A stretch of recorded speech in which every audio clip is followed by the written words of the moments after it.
हरे कृष्णा, राधे राधे। धर्मराज युधिष्ठिर बोले, हे जनार्दन, फाल्गुन मास के शुक्ल पक्ष की एकादशी का नाम क्या है? वह इस व्रत को क्या कहते हैं? कृपा करके बताइए।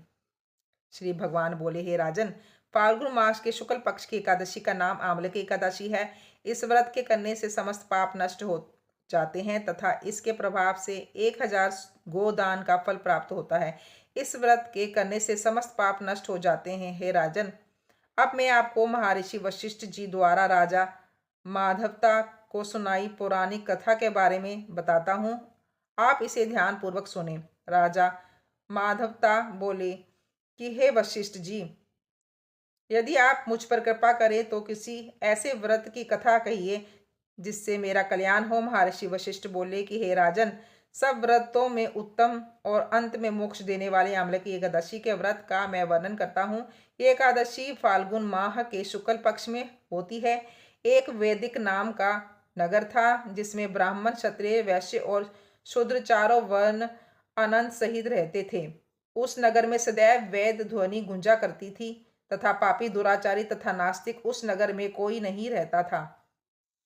उस नगर में चैत्रथ नाम का चंद्रवंशी राजा राज्य करता था। वे अत्यंत विद्वान तथा धर्मी था। उस नगर में कोई भी व्यक्ति दरिद्र व कंजूस नहीं था। सभी नगरवासी विष्णु भक्त थे और अव्वल वृद्ध, स्त्री, पुरुष एकादशी का व्रत किया करते थे। एक समय फाल्गुन मास के शुक्ल पक्ष की आंवले की एकादशी आई।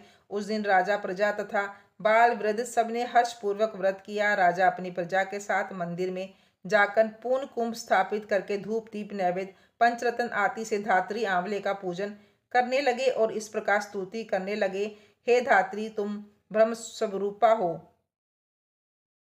तुम ब्रह्मा जी द्वारा उत्पन्न हुई हो और समस्त पापों का नाश करने वाली हो। तुमको नमस्कार है।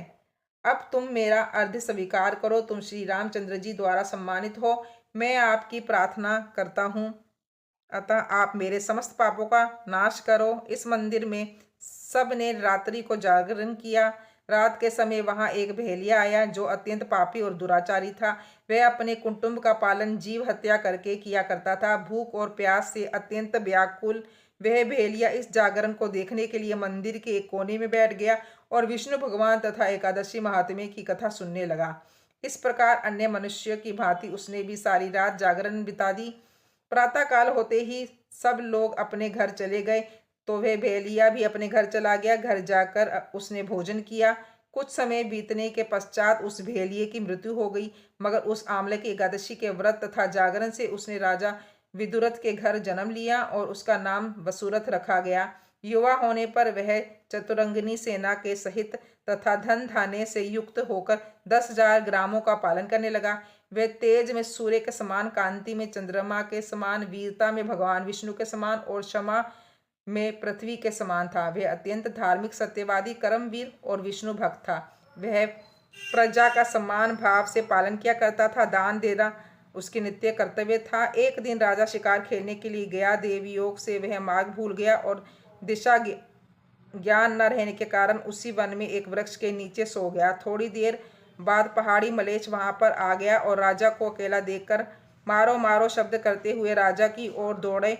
मलेच्छ कहने लगे कि इस दुष्ट राजा ने हमारे माता पिता, पुत्र, पौत्र आदि अनेक संबंधियों को मारा तथा देश से निकाल दिया है, अतः इसको अवश्य मारना चाहिए। ऐसा कहकर वे मलेच्छ उस राजा को मारने दौड़े और अनेक प्रकार के अस्त्र शस्त्र उसने ऊपर फेंके। वे सब अस्त्र शस्त्र राजा के शरीर पर गिरते ही नष्ट हो गए और उसका बार पुष्प के समान प्रतीत होता। अब उस मलेच्छों के अस्त्र शस्त्र उल्टा उन्हीं पर प्रहार करने लगे, जिससे वे मूर्छित होकर गिरने लगे। उसी समय राजा के शरीर से एक दिव्य स्त्री उत्पन्न हुई। वह स्त्री अत्यंत सुंदर होते हुए भी उसकी भ्रुकुटी टेढ़ी थी। उसी आंखों से लाल लाल अग्नि निकल रही थी, जिससे वह दूसरे काल के समान प्रतीत होती थी। वह स्त्री मलेच्छों को मारते दौड़ी और थोड़ी ही देर में उसने सब मलेच्छों को काल के गाल में पहुंचा दिया। जब राजा सोकर उठा तो उसने मलेच्छों को मरा हुआ देखकर कहा कि इस शत्रुओं को किसने मारा है? इस वन में मेरा कौन हितैषी रहता है? वह ऐसा विचार कर ही रहा था कि आकाशवाणी हुई। हे राजन, इस संसार में विष्णु भगवान के अतिरिक्त कौन तेरी सहायता कर सकता है? इस आकाशवाणी को सुनकर राजा अपने राज्य में आ गया और सुरपूर्वक राज्य करने लगा। महर्षि वशिष्ठ बोले कि हे राजन, यह आम्लकी एकादशी के व्रत का प्रभाव था। जो मनुष्य इस आम्लकी एकादशी का व्रत करते हैं वह प्रत्येक कार्य में सफल होते हैं और अंत में विष्णु लोक को जाते हैं। आम्लकी एकादशी को ब्रज में रंग भरी एकादशी, श्रीनाथद्वार में कुंज एकादशी तथा खाटू नगरी में खाटू एकादशी भी कहा जाता है। इस एकादशी में आंवले के पेड़ की पूजा की जाती है। तो दोस्तों, ये थी आंवले की एकादशी की जानकारी। आपको कैसे लगी बताइएगा ज़रूर, और मेरे चैनल को लाइक सब्सक्राइब अवश्य कीजिएगा। तब तक के लिए राधे राधे, हरे कृष्णा।